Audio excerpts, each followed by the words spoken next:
There he is. Good morning, Bruce. Good morning, Sonia. Good morning, Sean. Hello. Good to see you, Bruce. Everybody, Dr. Bruce Scott, psychoanalyst, author of Gulag Caledonia. Bruce has been with us before, often comments on cultural issues that are taking place. And Bruce, I want to start on something which I think is really interesting, because I think I'm pretty sure, well, I know that you did touch on this before, and that is about this sort of anti-white racism that seems to be flourishing in Scotland, particularly at your universities. And I remember there was a lecturer, if I remember correctly. Was it like white man's tears or something on her mug? That's that, right? Yes. Right? Yeah, there was at the end of last year, there was a lecturer called Dr. Sarah Liu. I think she's Chinese American, or I don't know how, or Chinese. I'm not sure of exact nationality, but she had a mug that said "fragile male white tears." That was it. Something like that. Right. And I tweeted her and I said, I think you should take it down. It's misandry, anti-male, and it's anti-white. I said, I wouldn't expect someone with fragile black female tears would get away with that without some sort of form of discipline. But that they were brazen, and she was being supported by many academics, and so I took it upon myself to write to the principal of Edinburgh University twice or thrice. I wrote to him, and I asked him if he condemned anti-white racism and misandry at the university, and I got no reply. Oh. So, and I thought there seems to be an anti-white kind of agenda within Scottish academia. I wasn't quite sure of the extent of it, but through lots of different people in Scotland who are doing a lot of work on it, like people like Resisting the Lies YouTube channel and others, I came across two documents. One document was by an academic at the University of West of Scotland called Dr. Khadija Mohammed, who advises the government on racism. And of course, the idea of anti-racism, it's everyone we've got a bit of sense of soul would be agreed to that. Right? But this document, it was called the National Anti-Racism Framework for Initial Teacher Education, and it was commissioned by the Scottish Council of Deans. And all universities in Scotland have signed up for it.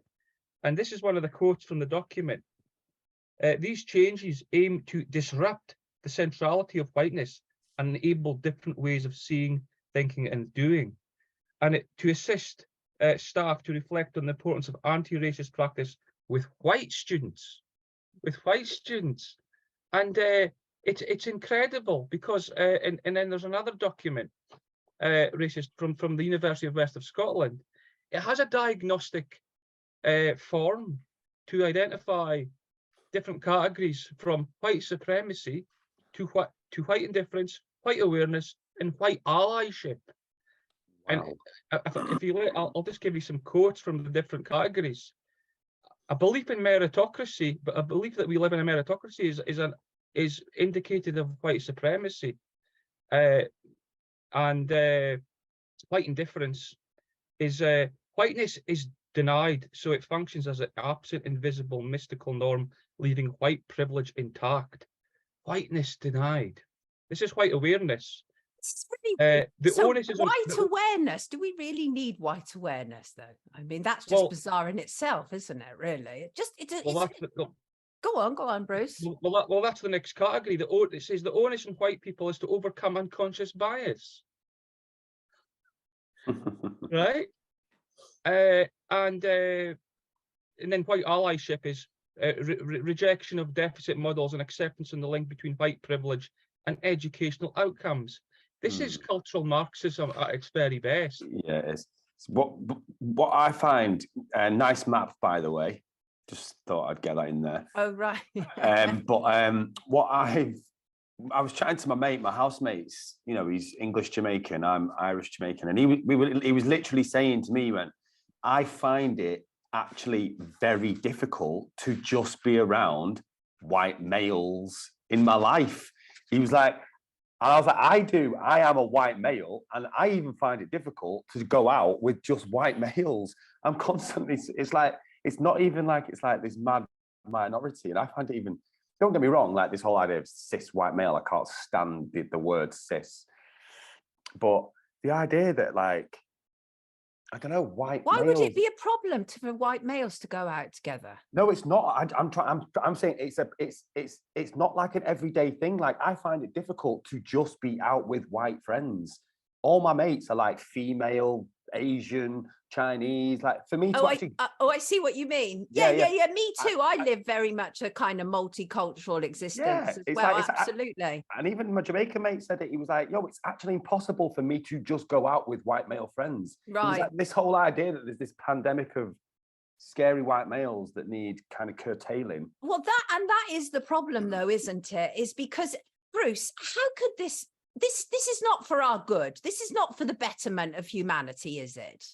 No, I think, I don't think it's for the betterment of any black and ethnic minority people in this country. That's because the I don't think these activists in the universities, cultural Marxists, critical race theorists, actually speak for black and ethnic minority people in I don't know Scotland anybody they or speak England. for. And half And- my family's black. I don't know anybody they speak for.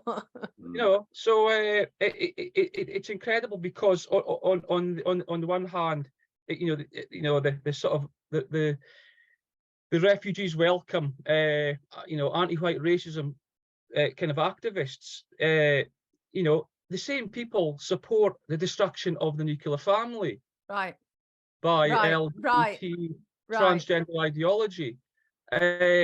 Of course, if you look at statistics, having a man and a woman married with children, and I'm not criticising other modes of family, but the research shows that if you live in a stable home with a mum and a dad who are married, there's less drug abuse, there's higher educational attainment, there's less violence, etc., etc. So why, on one hand, are they concerned about all this equality, especially in the black and Oh, I ethnic see what you mean, but be anti-family. the anti all this, which would be an antidote to a lot of the problems we're facing in society.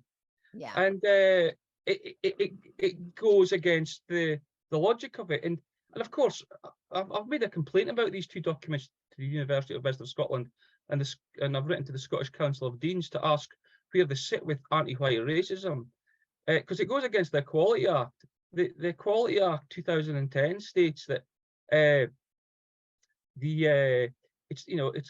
talks about violating another person's dignity or creating an intimidating, hostile, degrading, humiliating, or offensive environment for that person. And racial harassment can take many different forms, from verbal abuse, physical attacks, subtle racial microaggressions, or everyday slights and degradations. Simply put, racial harassment is an expression of racism.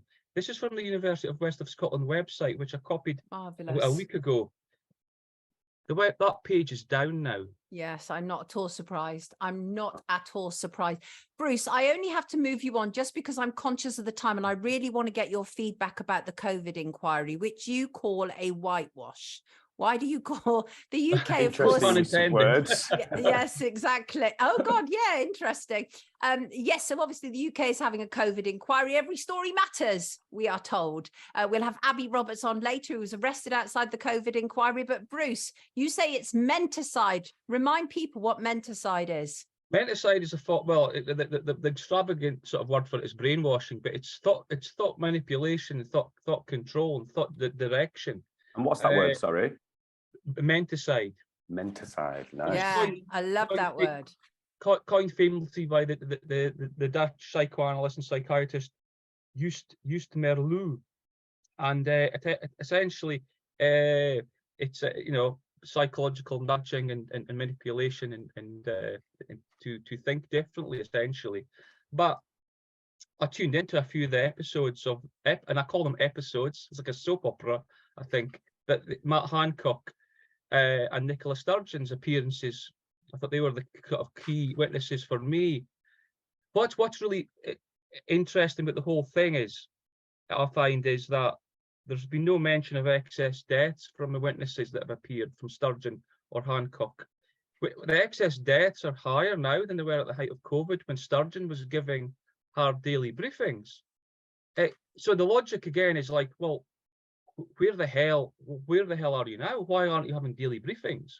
And then there's the whole issue of vaccine injury or vaccine deaths. Now, whether you're pro-COVID vaccine or the mRNA shot rather, or not, if there's been problems with this new medical product, they should be looking into ways of mitigating any harms that are occurring in real time, in real life. Right. But there's no mention of that. So that is disingenuous. In all the interviews in the media these politicians are giving about the inquiry, they don't mention the excess deaths. They don't mention the vaccine injury or deaths. So it's again, one hand, a few weeks ago, months ago, there were people doing 180s and saying, oh, but lockdowns are harmful, blah, blah, blah. Now we're back to the square one of, there was a bit of hope there, because the menticide goes in waves of hope and fear. And now we're back to the COVID inquiry, bigging up harder, longer, quicker lockdowns.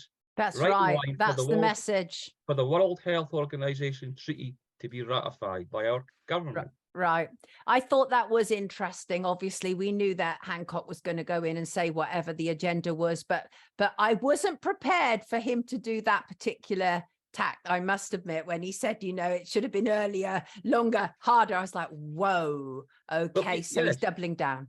How does that, because obviously he's talking from a place of fearfulness, like we really need to do something better next time because it was such a dangerous thing, COVID. But he's caught on camera having an extramarital affair. The Downing Street staff having a huge party, kissing and dancing, cuddling with each other. Nicola Sturgeon, maskless half the time. She was having parties. Labour, Starmer having parties, etc., etc. So, locking down harder, quicker and longer, this doesn't equate with these other images. The G7 in Cornwall, the Queen wandering around without a mask. The initial modelling said that, like 10 to 15% of people that caught COVID were going to die. We now know that was never, ever true. And it was closer to 0.1, if that, which is the same as flu. So for me, the fact that the conversation's happening, that they have to go longer and harder, is just comical. It is. That's how he goes about defending it. Yeah. To say our failure was that we weren't hard enough. Not that it was too hard or problematic. It was that it's very clever, actually. It is. It's very clever. This is why I still think there has to be like a documentary made that someone who still is truly locked into that narrative could watch it and be like, oh, because I still haven't found that one thing that you can even this show, we're trying to bring people over. But, I reckon a lot of people sometimes are even probably a bit like, whoa, it's too much, too soon. Yeah, we have to be careful. Like when we talk about not isolating of viruses and things, that can be too much. That's too much through the Overton window for some people. Bruce, how do you go about waking up people? How do you go about waking up people? Well, I think some people will be irredeemably asleep, no matter what you throw at them. You look at history, you look at East Germany under communism or the Soviet Union. People were very conscious of what was going on, but they went along with it because they wanted a place in the sun. They thought the regime would protect them and give them treats and privileges. And a lot of people, many more people are involved in this, what's going on, the shenanigans, than a 1% of people, I think. So it's got to be a very difficult journey. But a question people have to ask themselves is, because a lot of committed Stalinists shouldn't have asked themselves this question, because even committed Stalinists ended up in the Gulag. And all these critical race theorists and gender ideologues, you've got to ask themselves, does your government or the elites really, really love you? Because they want to put you under a World Health Organization treaty regime or a net zero regime. you know, you're not going to, the world's not going to be a nice place for black and ethnic minorities or white people. We're all in this together, and people have to realise all this divisive stuff that they're throwing out there is just a distraction. Right. We have to step back from it. Bruce, I'm sorry I have to let you go. Thank you for joining us this morning, everybody. Dr. Bruce Scott, please do check out his book.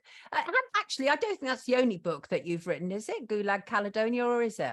I've got another book called Testimony of Experience. That's right. That was what I had read when you the very first time you came on. That's absolutely right. Go on, give it a flash, Bruce, if you can. I haven't got a copy here. Don't worry. Check it out online, everybody. It's about therapeutic communities in London, set up by R.D. Laing in the 1960s. That's right. Oh, wow. Who lived in them. Yeah. And interviews with actual people who found solace outside the mainstream psychiatric system. Sounds like a plan. Wow. Everybody, Dr. Bruce Scott this morning. Blue. Have a blue. Yeah, absolutely. Have a good week, Bruce. Thank you so much for joining us. Take care. Cheers. Bye.